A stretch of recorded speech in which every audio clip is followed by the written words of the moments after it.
ఇగో గీడ ఆగుపడుతున్నాడు కదా, గీ అన్న మీకు ఎరికేనా? మాకేం తెలుసు గీ సారేమైనా సీఎమా పిఎమా అంటారా?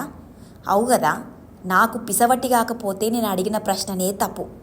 నేనే చెప్తలే ఇక. గీ అన్న రోజు మస్తు తాగుతాడు. ఎంతగానం తాగుతాడంటే పెయి మర్చిపోయేంత. ఇక గీ తాగుబోతన్న కథ ఏందో చెప్తా ఇనుకోర్రి. రోజు పొద్దెక్కినాక తాగకపోతే అన్న నాలుక జువ్వమంటది. ఇక పోయి కడుపు నిండా తాగుతాడు. తాగి ఇక ఫోన్ చేతుల పట్టుకొని 100కి అంటే పోలీసు వాళ్ళకు ఫోన్ కొడతా ఉంటాడు. ఓ రోజు నేను చచ్చిపోతున్నా రండ్రా అనుకుంటా ఫోన్ చేస్తాడు. ఇక మళ్ళో రోజు గొంతులకచ్చేంత తాగి నా పెండ్లం యాడికో పోయింది గుంజుక రండ్రా అంటాడు. ఇక మళ్ళీ ఇంకో రోజు నేను నా పెయిపై పెట్రోల్ పోసుకొని ముట్టించుకుంటున్నా అని మళ్ళో రోజు నాకు అర్జెంట్ ఉన్నది మీరు వస్తారా సస్తారా అనుకుంటా పోలీస్ అన్నలను పిలుస్తాడట. గిట్లా 6 నెలల్లో 77 సార్లు పోలీసు వాళ్ళకు ఫోన్లు చేసిండట. ఇకేమున్నది, పోలీసు వాళ్ళు ఊకుంటారా? యాడనో సుర్రుమన్నది.